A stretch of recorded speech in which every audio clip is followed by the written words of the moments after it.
Greetings, Jellyspoons! This week, I started with a pair of plain black straight-cut jeans. Next, I had a quick hunt around the internet looking for some inspiration. I checked out one of my favourite websites. I love KillStar, but hell, I can't afford half of their stuff, so I just had a look at half the pictures for some inspiration for what I want to do with my own pair of jeans. As you can see, there are plenty of different styles and designs and things like that. I chose the different pieces from each of them that I like the best. So I like chains, always a sucker for chains, so of course they had to go on there. I'm going to add a bandana because that's just what I like to do in my own piratical way. And then I really like details, like little studs and patches and stitching, that sort of thing. And of course, rips and tears galore. While I was wearing the jeans, I realised they were actually about 4 to 5 inches too long for me. So I decided to chop most of the bottoms off and then use those later for patches and things like that while making the rest of the jeans. But I also decided to hem them as well. So I did some turn-ups right at the bottom of the trousers because that's a look I really enjoy. I don't like them going all the way down to the floor. So that was actually a blessing in disguise, them being a bit too long. Next up, I went around and cut off all the details I don't want on the jeans. So there was one little strap that I cut off, and I cut off the label at the back as well, the Enzo label, because I don't need that. I chopped off the zip at the front too, and instead I added all this lace-up stuff because I saw a picture and it just looked so damn cool. And hey, where would a goth pirate be without lace-ups on their pants?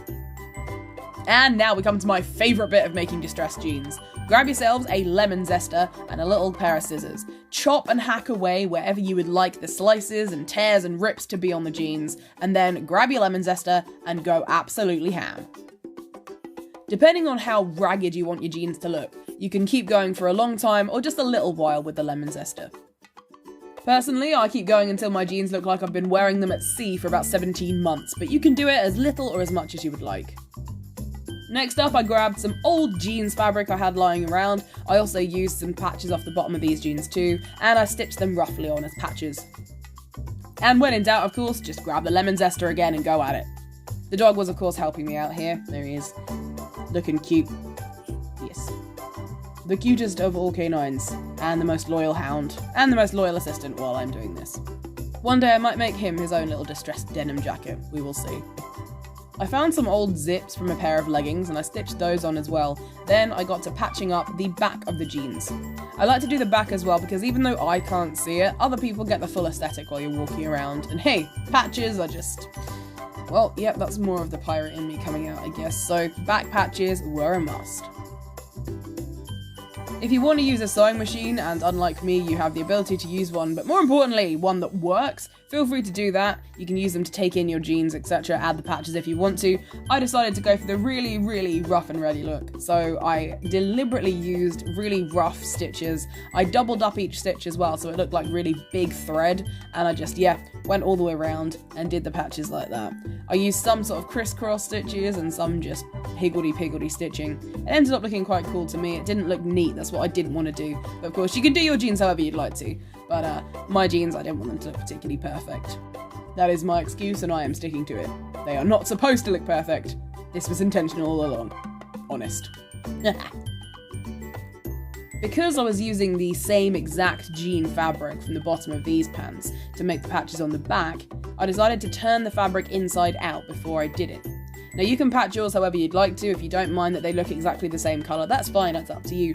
But I like mine to have a slightly different shade, and of course the patches look slightly worn and faded as well. You kind of want it to look like, well, at least I want it to kind of look like you've had to patch over things and that the jeans have got old and ragged and stuff. So yeah, ragged's definitely the word we're going for here. Ragged, rustic, could have climbed a mast in them 27 times. Yep, that's the look. And of course, I do not wear a pair of jeans without attaching a bandana. I physically can't do it. And brace yourselves, Jellyspoons, for the grand reveal. Walker's Goth pants. There is one thing I did that I forgot to get footage of while I was filming.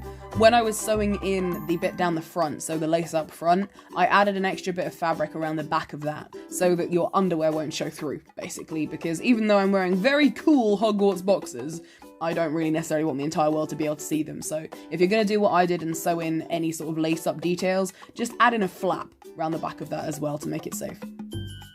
And that is that. I spent an afternoon making myself a pair of goth jeans. They cost a grand total of about 10 quid when you add up all the materials together.